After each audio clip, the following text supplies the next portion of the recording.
stratégie du grand port, il y a deux volets. Il y a ce qu'on appelle le port responsable et le port rayonnant.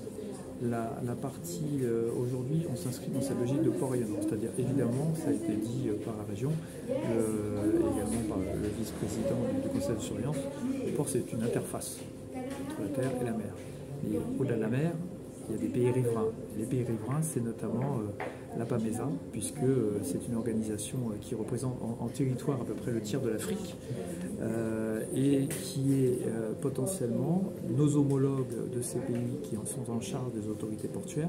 C'est des portes d'entrée aussi pour le marché réunionnais. Et donc quand on parle de connectivité, quand on parle de sourcing ailleurs que, on va dire, sur l'Europe ou sur l'Asie, c'est vers eux qu'il faut aller. Et donc, nous, ce que l'on attend de cette réunion, ça a été dit, c'est la première depuis 20 ans à La Réunion.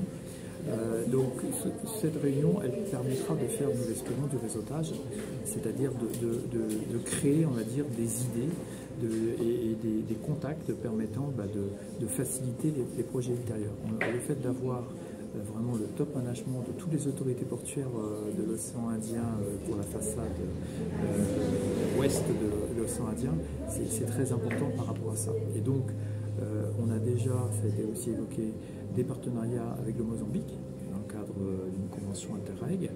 Ce partenariat, il peut se développer avec d'autres pays de la zone et c'est bien en phase avec la politique régionale de cette intégration, on va dire, à l'échelle de l'océan Indien.